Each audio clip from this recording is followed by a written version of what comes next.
Hello നമസ്കാരം. എല്ലാവർക്കും നല്ലൊരു ദിവസം നേരുന്നു. ഇന്ന് എൻ്റെ സ്റ്റൈലിൽ വെറൈറ്റി ഡ്രൈ ചില്ലി ചിക്കൻ അതാണ് ഉണ്ടാക്കുന്നത്.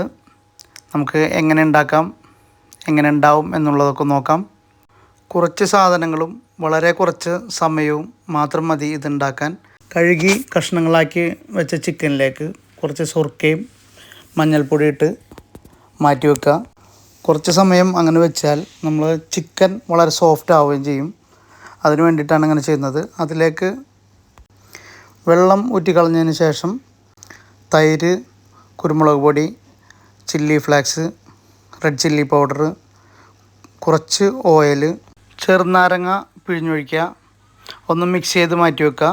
ഒരു പാൻ അടുപ്പിൽ വെച്ച് കുറച്ച് ഓയിലൊഴിച്ച് നമുക്ക് ചിക്കനിട്ട് വേവിച്ചെടുക്കാം. ചിക്കൻ അത്യാവശ്യം ഡ്രൈ ആയതിന് ശേഷം നമുക്കൊരു പാത്രത്തിലേക്ക് മാറ്റാം. ഡ്രൈ ആയി മാറ്റണ സമയത്ത് വീഡിയോ ഓണാക്കാൻ മറന്നുപോയി, അത് കാരണം അത് വീഡിയോയിലില്ല. വേറൊരു പാൻ വെച്ച് അതിലേക്ക് വെളുത്തുള്ളി, പച്ചമുളക്, ഇഞ്ചി ചെറുതായിട്ട് അരിയുക.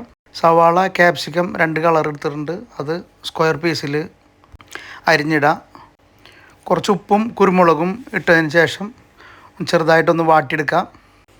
ചെറുതായി ഒന്ന് വാടി വന്നതിന് ശേഷം നമ്മൾ വറുത്ത് മാറ്റി വെച്ചേക്കുന്ന ചിക്കനിട്ട് ഒന്ന് ഇളക്കി കൊടുക്കുക. മാരിനേറ്റ് ചെയ്ത് നമ്മൾ ചിക്കൻ മാത്രമാണ് എടുത്തത്. അതിൽ വെള്ളം കുറച്ചുണ്ടാവും. ആ വെള്ളം കൂടി ഒഴിച്ച് കൊടുത്ത് ഒന്നും കൂടി മിക്സ് ചെയ്ത് കൊടുക്കാം. അങ്ങനെ മിക്സ് ചെയ്യുമ്പോൾ ഈ വെജിറ്റബിൾസ് ഇട്ടാലും നല്ല രീതിയിൽ ചിക്കൻ്റെ ഒരു ടേസ്റ്റ് പിടിക്കും, മാരിനേറ്റ് ചെയ്തതിൻ്റെ ടേസ്റ്റ് പിടിക്കും. അതിന് വേണ്ടിയിട്ടാണ് നല്ല രീതിയിൽ ഇളക്കി കൊടുത്ത് ഒന്നും കൂടി ഒന്ന് മൂടി വെച്ച് ഇളക്കി കൊടുക്കുക. ഡ്രൈ ആയി വന്നിട്ടുണ്ട്. ഇപ്പം നല്ല ടേസ്റ്റി എൻ്റെ സ്റ്റൈലിലുള്ള ഡ്രൈ ചില്ലി ചിക്കൻ റെഡി ആയിട്ടുണ്ട്. എല്ലാവരും ഒന്ന് പരീക്ഷിച്ച് നോക്കുക. എന്നിട്ട് കമൻ്റായിട്ട് അഭിപ്രായങ്ങൾ അറിയിക്കാം. Thank you.